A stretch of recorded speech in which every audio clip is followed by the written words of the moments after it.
Lauren's beaming smile when she'd returned home to Rockland for spring break. She was in New York City now, working a summer internship. Reznick's gut tightened. "Yes, I have a daughter named Lauren. What happened?" "Jon, she was in an accident. She's in the hospital." "What's her condition?" "I can't say, but you should get here as soon as you can." 2.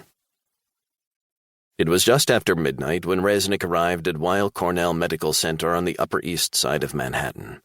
A doctor and a nurse were standing by Lauren's bed. She was hooked up to an IV line. Reznick sat down beside her and stroked her hair.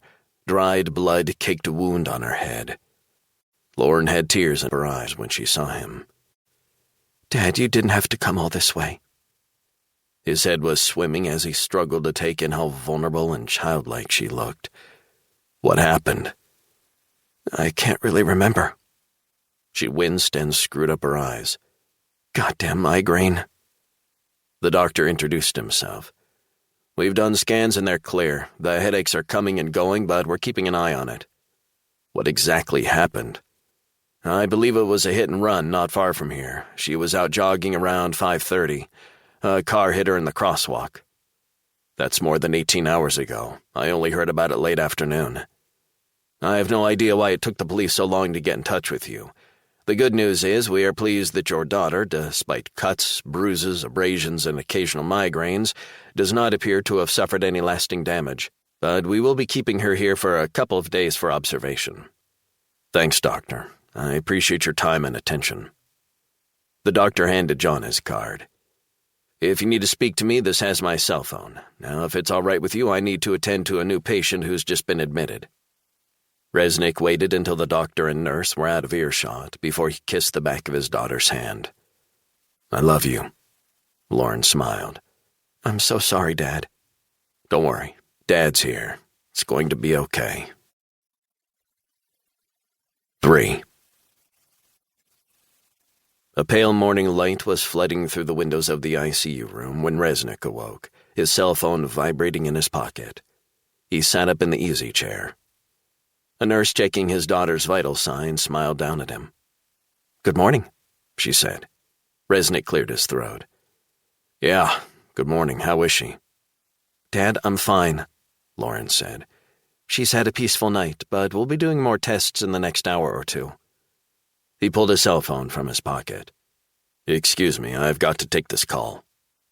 Reznick got up and walked out into the corridor. "Detective Acosta, NYPD 19th Precinct," she said when he answered. "Morning. Mr. Reznick, I wanted to meet you face-to-face to give you an update on where we are with our investigation. Are you available in an hour?" "Not a problem. You want to meet for coffee?" "Where?" "Ritz Diner isn't far from the hospital." "See you then." Reznick ended the call and spent a few more minutes with his daughter. He gazed down at her, relieved that she was alive.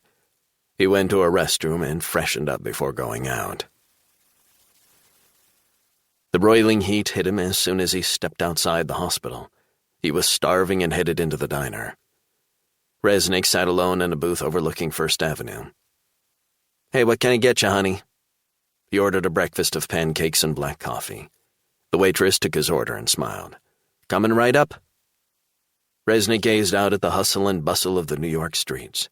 The taxis, the garbage trucks, FedEx, UPS, the movement, the people, going about their business. His daughter should have been enjoying walking and jogging these same streets. But he was hopeful it wouldn't be long until she could get back to doing what she loved. Reznick ate his breakfast, trying to enjoy the sustenance. A few minutes later, the waitress cleared the table.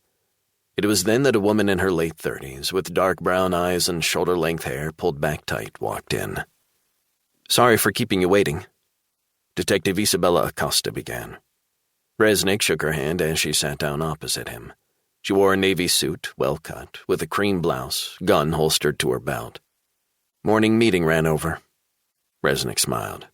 "Sorry also to meet under such circumstances." Reznick nodded. "I'm just glad my daughter is alive, first and foremost." The waitress refilled Reznick's cup, and Acosta ordered a latte. Acosta waited until the waitress was out of earshot. "You okay?" "I'm fine."